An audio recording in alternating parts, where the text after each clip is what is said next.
Hey folks, welcome into the Cam Rogers Show on this Wednesday, August 8th, 2018. I am Cam Rogers. Hit me up on Twitter at Mr. Rogers99 for all of the latest sports insight out there. We thank you for tuning into the program. Happy National Cat Day out there for all you cat people.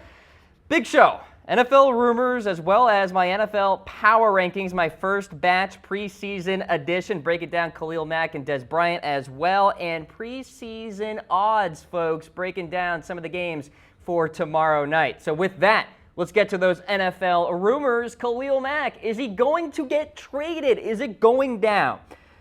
Oh, baby, do we have a juicy rumor to start, ladies and gentlemen. So ESPN's Paul Gutierrez recently wrote a blurb that a Khalil Mack trade could go down. He noted that John Gruden did say the defense wasn't even that good with Mack last year, and that GM Reggie McKenzie, parentheses, jokingly maybe, asked Gutierrez if he had a spare $100 million laying around to pay for Khalil Mack. So what you're saying is a Khalil Mack trade could happen, Mr. Gutierrez. Well, maybe it could. The reality for the Raiders is the following. They're now in the 12th day of the Khalil Mack holdout here. He's slated to make $13.5 million in 2018. And so the Raiders can go about this in three different ways. A, they pay Khalil Mack what he's worth, and he's one of the premier pass rushers, if not the best pass rusher, maybe outside Von Miller, in the entire NFL. B, they trade Mack if GM Reggie McKenzie and Raiders leadership really do not want to pay this guy, and for reasons I just can't comprehend, maybe they don't want to. And then C, they can ride it out on this fifth-year option that Khalil Mack is on. Khalil Mack probably plays the regular season, albeit very PO'd, if you will, and they try their luck in free agency to get a long-term deal done. Or what they could do is just kick the can down the road and franchise tag Khalil Mack next year, and then the year after that, pull a Kirk Cousins, if you will, and then eventually get a long-term deal done with Mack. What is the best way to go about this? Just pay the guy. I mean, we wouldn't have these trade rumors if the Raiders were not totally botching this situation here. Mack is a cornerstone player. We're talking about a National Football League that is a quarterback-driven league in this day and age. And to negate good quarterback play that is going on right now from the likes of Aaron Rodgers and Tom Brady, and the list goes on, you need a premier pass rush. How did the New York Giants beat the Patriots twice in the Super Bowl? Pass rush. How did the Seattle Seahawks just dismantle the Denver Broncos in the Super Bowl? Pass rush. That's what it's all about. And so for the Raiders to not necessarily understand that and not pay this guy in Khalil Mack what he's worth, that's a big-time mistake. We have the comments flowing in here on the Cam Rogers Show. We got Steve, what up? Thanks for watching. Mack to Buffalo. I want to say Tom Downey and I on NFL Daily actually broke down that trade. Yes, we did. Tom is giving me the point.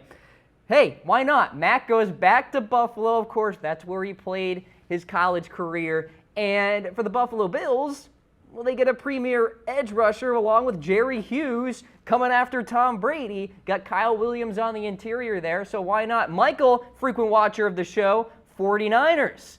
Now, that would be an interesting trade because the 49ers need a lot of pass rush help, Michael, no doubt about that. They're hoping Solomon Thomas could be that premier edge rusher. We'll see if that actually pans out. Maybe Jeremiah Atachu performs well for San Francisco, but if you get Khalil Mack, all bets are off there. I mean, San Francisco is firmly in the Super Bowl hunt.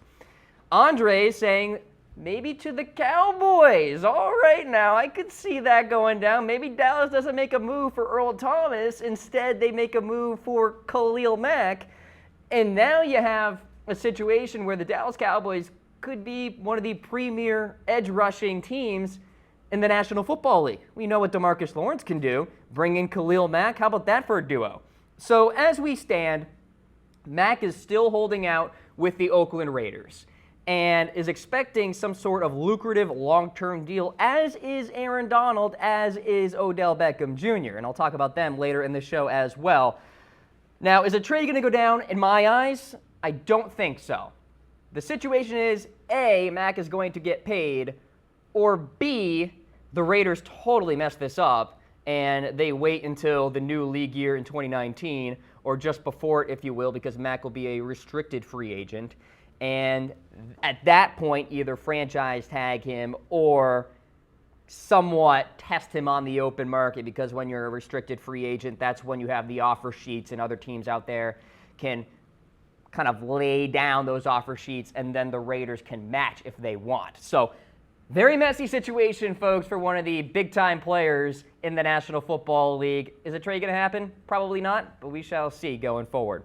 All right, let's talk about Dez Bryant, maybe not seriously considering the Cleveland Browns. Josina Anderson reported that Dez is not really thinking about Cleveland as his new team. Now, Ian Rappaport recently said that the Browns and Dez are in a, quote, holding pattern. Now, there have also been reports that Dez prefers to sign with a contender out there, which would make sense from his perspective. If you're Dez Bryant and you're on the back nine of your career at the wide receiver position, why not wait for a New England, a Pittsburgh, a Jacksonville to call you if perhaps they are interested? Now, there has been a lot of buzz out there about Dez Bryant to the Cleveland Browns because GM John Dorsey said as much. He is interested in having a dialogue with Dez Bryant. So there's Mr. Dez, 88 himself, in the dog pound gear, if you will, shedding out that beautiful orange and white there for the Cleveland Browns. So could it happen? Sure. I mean, the Browns traded away Corey Coleman, although that is not necessarily related to Dez, nor is it related to Josh Gordon. But I really do believe Dez has more interest in getting a Super Bowl ring in the short term. And so the New England Patriots make so much sense from that perspective. The Tennessee Titans make some sense as well because Tennessee, albeit a good team, in fact, inside my top 10 in my power rankings, which I'll get to later, could use Dez at wide receiver because that depth chart isn't exactly scary, and I'm kind of hard-pressed to find a red zone target for Marcus Mariota outside of Delaney Walker there, and he's a tight end, not even a wide receiver. So my top 5 landing spots for Dez. Pittsburgh is the newest team to this top 5. Keep an eye on them. I think the Steelers are a really dark horse team to perhaps land Dez. Antonio Brown took to Twitter to recruit Bryant. The Pittsburgh Steelers are also dealing with this injury issue here with Antonio Brown. Some buzz out there that maybe this could be more serious than what the Steelers really think. As we stand, AB is slated to return after the preseason opener, but we shall see about that. And in terms of a red zone target for the Steelers, there really isn't one. And somebody on Twitter came at me and they're like, well, wait, James Washington and Dez Bryant is a locker room cancer. A, James Washington is a totally different wide receiver than Dez Bryant. And B, I don't really believe this Dez Bryant locker room cancer drama. I just don't believe it. I mean, there are always 3 sides to a story. Do you think Jason Witten was part of the problem with the Cowboys locker room and Dez Bryant? Abso-freaking-lutely. Do you think Zeke was a part of it? Probably. Maybe Dak too. I don't know, but it wasn't just Dez. So to put all the blame on him just because he has a few outbursts on the sidelines is just flat out ridiculous and wrong. Why would Antonio Brown take to Twitter to recruit him if he was such a cancer? Why would DeAndre Hopkins take to Twitter to recruit him if he was such a cancer? Right? Both those premier wide receivers want Dez on their respective teams. DeAndre with the Texans and AB with the Pittsburgh Steelers. It's just the reality of the situation. So eventually we will get some more rumors about Dez Bryant and where he is leaning. But I will say, dark horse team, the Pittsburgh Steelers. Where's Dez heading? Let me know in comments when I hear from you guys. All right, let's talk about another wide receiver. Odell Beckham Jr., is he going to the Cleveland Browns? Oh my gracious. Well, Jarvis Landry told Cleveland.com that he has been lobbying his team to try to trade for good friend OBJ. Now, Landry is obviously not the general manager of the New York Giants, nor is he the general manager of the Cleveland Browns. a.k.a. not Dave Gettleman and not John Dorsey. Landry did say, though, he talks to Beckham often and that the Giants wide receiver would, quote, definitely be open to playing in Cleveland. Landry said, quote, if things like that are able to happen and the team can make it happen, then why not? Now, I will also note that Landry went on to say that he just wants Odell Beckham Jr. to be happy and all this stuff, which makes sense because OBJ is looking for a contract extension with the Giants. He's entering the final year of his rookie deal. He just wants to get paid. So at the same time, Jarvis is like, well, if he can't come to the Browns, I at least want him to get paid, get that extension done. Landry also made his comments in the wake of the Browns trading away Corey Coleman, which is very interesting timing to say the least. And like I mentioned, Beckham looking for some big-time cash as he enters the final year of his deal. Some rumors out there that his yearly salary range is like $18 to $20 million. Some other buzz out there that maybe the Giants aren't matching what the Odell Beckham Jr. camp wants. But regardless if OBJ goes to the Browns or not, will the Browns be playoff contenders this year? This is sort of a sarcastic question for you guys out there, but I do believe there are some Cleveland truthers in the comments section and watching the Cam Rogers Show live that maybe think the Browns could be in playoff conversations at the midway point of the season or maybe the three-quarter point of the season. So type away, type Y for yes, type N for no. There is a reason to believe the Browns won't go 0-16.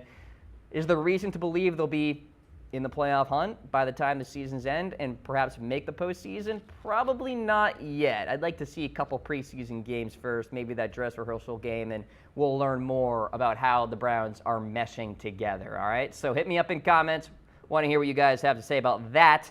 And to put a bow on OBJ here, the Giants may be ready to pay up. Now, it sure sounds like Giants leadership and the Beckham camp are at least engaging in good dialogue here. According to Ian Rappaport, the Giants and Beckham have, quote, engaged in good faith negotiations on a deal that would make him the highest paid wide receiver in the NFL. Now, earlier on Monday, Josina Anderson reported that the Giants and Beckham's agent met last week and that the team was, quote, valuing Beckham at a total average annual value below Chiefs wide receiver Sammy Watkins, who has an average annual value of $16 million on his current deal. Now, I mentioned earlier that it was 18 to 20 that OBJ was looking for. If we're below 16, obviously that's not within Beckham's range. So OBJ or Sammy Watkins? Sarcastic question again. Who would you rather have? Obviously, Odell Beckham Jr., a top 5 wide receiver in the NFL. Hopefully, Dave Gettleman can figure that out and get that payment done. But this is not a Khalil Mack situation. Like, OBJ, I think, is okay with playing on his final year of his rookie deal. It's not like he's holding out or anything. He's showing up to camp. He's doing the right thing. So I totally respect everything in regards to what OBJ has been going about this situation. Could have been really ugly because there were some trade rumors earlier in April where, well, maybe the Giants would trade away Odell Beckham Jr. to a team that actually values him. Very much up in the air in terms of a trade, although I am definitely leaning towards not happening at this point. But hey, Jarvis Landry thinks it could go down, so we shall see about that. All right, let's talk about the national anthem. Malcolm Jenkins recently teased that the Players Coalition will be releasing a statement in regards to the NFL national anthem debate. So he's saying an op-ed will likely drop today. So keep an eye out for that. Many NFL players, quote, don't trust the intentions of the owners, according to Malcolm Jenkins, and the NFL in general. Now, it's worth noting, by the way, that not one player kneeled or protested during the national anthem at the Hall of Fame game between the Baltimore Ravens and the Chicago Bears, a game in which my Ravens won, by the way. Hint, hint.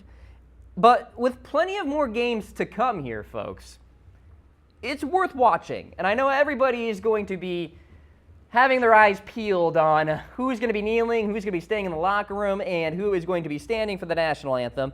And also, keep your Twitter feeds open because the 45th President of the United States could be chiming in on this as well, especially if players kneel or protest during the national anthem. So I want you guys predicting, will President Trump tweet about the anthem this week? Fire away, folks, because I don't know if there are any odds out there. I couldn't find any, but set your own and type away. Type Y for yes, type N for no. Want to hear what you guys have to say about that. I will say this. The president has tweeted about the national anthem before, and he has recently attacked one of the premier athletes in the world, in LeBron James. There's the tweet from the President of the United States saying that LeBron James was just interviewed by the dumbest man on television, Don Lemon. He made LeBron look smart, which isn't easy to do. Apparently, Trump is a Michael Jordan fan over a LeBron James fan. Now, LeBron, of course, has been vocal about his discontent with the President of the United States. So it begs the question, will Trump take to Twitter again this week in regards to the national anthem debate, where you have the NFLPA and the NFL owners trying to figure out a solution where all parties involved are satisfied. I think that is going to be very difficult to actually solve. I know the NFLPA and NFL are going to try their very hardest to get some sort of compromise done. The previous policy, of course, players could stay in the locker room or they could be on the field and stand. If they kneeled, their teams would get fined, and the teams could trickle down that fine to the players themselves if they so choose. The president, of course, took to Twitter and said that staying in the locker room was actually worse than protesting during the anthem. So it's a messy situation. We'll see what happens going forward as the preseason games kick off tomorrow night. All right, next up on the list, Ezekiel Elliott's dad was recently present for an Ohio State University rally supporting Urban Meyer. Now, if you don't know what's going on, Urban Meyer is currently under investigation for the handling of the 2015 domestic violence allegations against former wide receivers coach Zach Smith. Now, of course, Zeke, Ohio State alum, Stacy Elliott is the dad of Ezekiel Elliott, firing up the crowd, saying, "I love Urban Meyer. He's a man of integrity. I know this." We have a video clip of what Stacy Elliott talked about during that rally. Let's roll it. Ezekiel Elliott looked odd when he chose Ohio State over Missouri. Okay? So if anybody really looks into this and are not haters of Ohio State and haters of Urban Meyer, they will see the actual facts. And all of those who know Urban Meyer need to stand up and be men and speak and defend what is right. Hate us because they ain't us. Has Zeke had anything to say about this? Have you spoken to him recently at all? No, I haven't. If you could talk to Urban Meyer, what would you tell him? Hang in there, coach. Hang in there, coach. Because as many as love you, coach, there are many who will hate you. All right, so there is Ezekiel Elliott's dad giving his 2 cents about the Urban Meyer investigation. And here's what I'll say about this. Look, I understand you're a fan. You love your school, you love your coach, but come on. The facts are the facts, and the facts are Urban Meyer lied at Big Ten Media Days. And I think that's all you need to know in terms of smoke on this situation. There was obviously some real reason behind Urban Meyer lying about the knowledge of the 2015 domestic violence allegations against Zach Smith. It wasn't just some silly reason, like he said in his statement, that he wasn't prepared to discuss the allegations. If you weren't prepared, just say you weren't. Like, why say, no, I have no knowledge of that? So there are some motives here for Urban Meyer in terms of lying, trying to at least not let this be public knowledge. Brett McMurphy eventually made it public knowledge. And so OSU officials are currently investigating how Meyer went about handling these accusations. A decision should come within the next few days or so, less than 2 weeks at this point. You know, by the way, it's a tad interesting to see Stacy defending Meyer, considering Ezekiel Elliott was suspended 6 games last year for allegations of domestic violence. I'm not saying Ezekiel Elliott was guilty or is guilty. I just think The narrative here is very interesting. Now, should Ohio State fire Urban Meyer? Go ahead and type away. Type F for fire, type K for keep. I want to hear from you guys in regards to that situation. Very much up in the air in terms of what could happen. All right, you're watching the Cam Rogers Show presented by AutoList. If you're looking for a new or used car out there and you're tired of browsing a million sites, go on to Autolist.com. Get it done. Browse the largest source of inventory on the web or download the top-rated mobile app for iPhone or Android today. We thank them for sponsoring the show. Let's give you guys an update on Aaron Donald. And he is still holding out, ladies and gentlemen. Reportedly has no plans to return to the Rams as he continues to await a new contract. Now, Donald needed to report yesterday to register an accrued season, preventing him from being a restricted free agent. Obviously, that was not the case. So if a new deal does not happen, he will be a restricted free agent in March of 2019 when the new league year begins. Now, there reportedly hasn't even been a dialogue at all between the Donald camp and Rams leadership, i.e. Les Snead, the general manager there. We're talking about the best player in the National Football League, positional value aside. Yes, even better than Khalil Mack. And the Rams are really screwing this up. Just like the Raiders are kind of messing this up, just like GM Kevin Colbert and the Pittsburgh Steelers totally messed up the whole Le'Veon Bell situation. Rams, you extend Brandon Cooks, you extend Todd Gurley. I get it, rightfully so, especially for Gurley. But we're talking about Aaron Donald here. Tallied 11 sacks as an interior defensive lineman. 11. And had a career-best 5 forced fumbles in 2017, and we're not paying this guy yet. We're not even having a dialogue yet. There's no progress. You could make the argument Donald was a primary reason behind why the Los Angeles Rams made the playoffs last year for the first time since 2004. It's just a fact. He's an interior defender who wreaks havoc game in and game out. So a message to GM Reggie McKenzie, to GM Les Snead, get your guys paid. Because I'll tell you what, you don't want a Kirk Cousins situation where Kirk was thrilled to go on to the Minnesota Vikings and get away from the Redskins because they didn't value him. Just saying, there's a precedent out there. Aaron Donald still holding out. All right, so you guys know about how Terrell Owens had his own little ceremony at University of Tennessee, Chattanooga, at the same time as the Hall of Fame Enshrinement ceremony?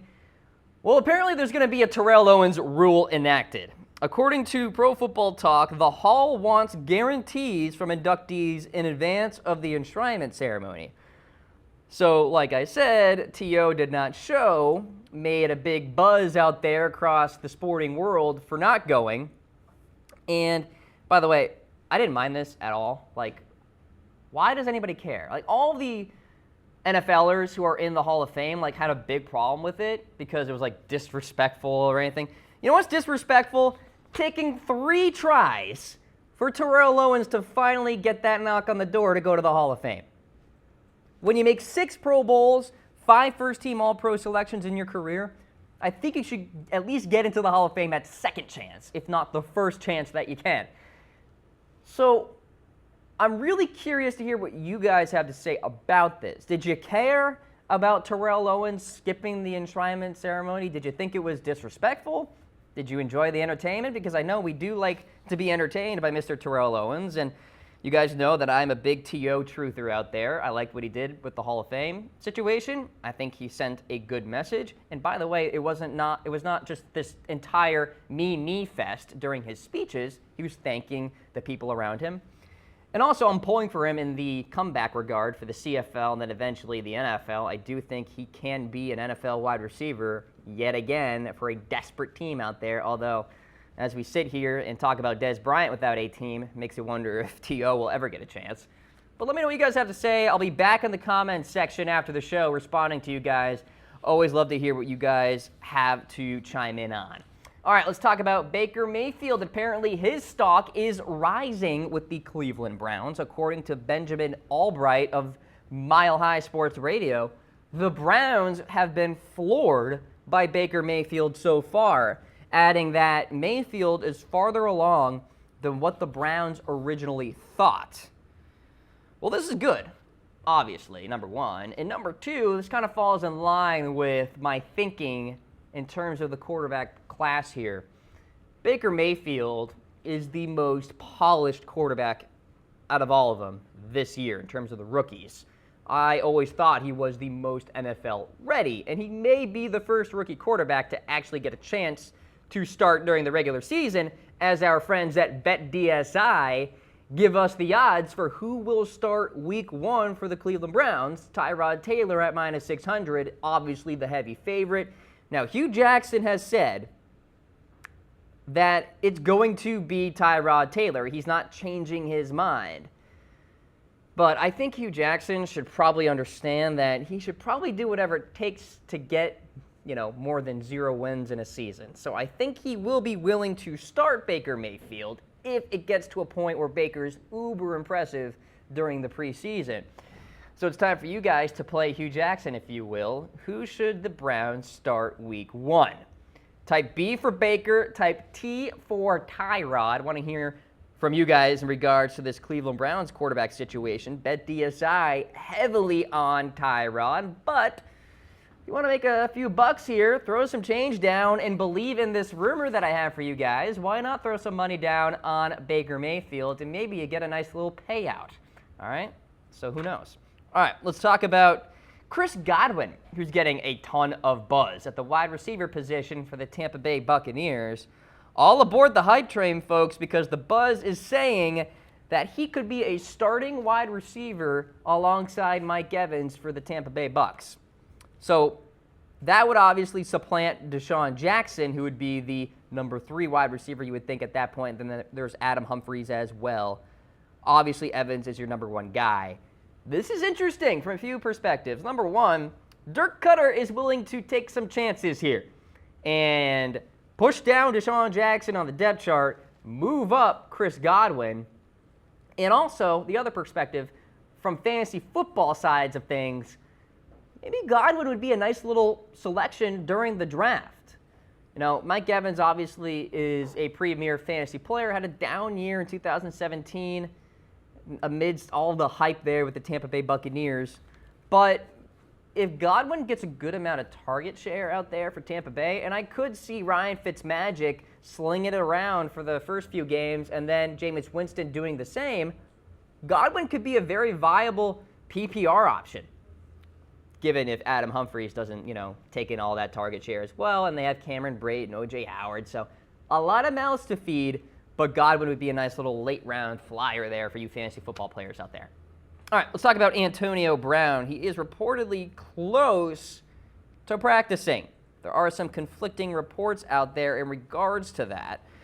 But Brown showed up to the Steelers' walkthrough yesterday, did not practice, but the report is he should rejoin practicing after Thursday's preseason opener, a.k.a. tomorrow night. I don't think AB would have played in that game anyway. Ben Roethlisberger is not playing in that game. Bud Dupree is not playing either. And TJ Watt will not be out there in that matchup. So Tomlin still hasn't really specified what the injury is here for Antonio Brown. So it's kind of a mystery in terms of what exactly he's going through. But obviously it's best for Pittsburgh to be cautious with AB here. We're talking about one of the 3 killer bees for Pittsburgh: Brown, Bell, and Ben. And when you have Bell still holding out and AB going through some injuries here, you got to be uber careful if you are the Pittsburgh Steelers leadership right now. So that's what they're going to do. I think Antonio Brown, all consensus seems to be, will be okay. But stay tuned on that. I'll have the latest. All right, so Corey Coleman is now a member of the Buffalo Bills. It is official, but apparently Corey Coleman, quote, pondered his options before officially reporting for the Buffalo Bills. I don't exactly know what that means. This is coming from Adam Schefter, by the way.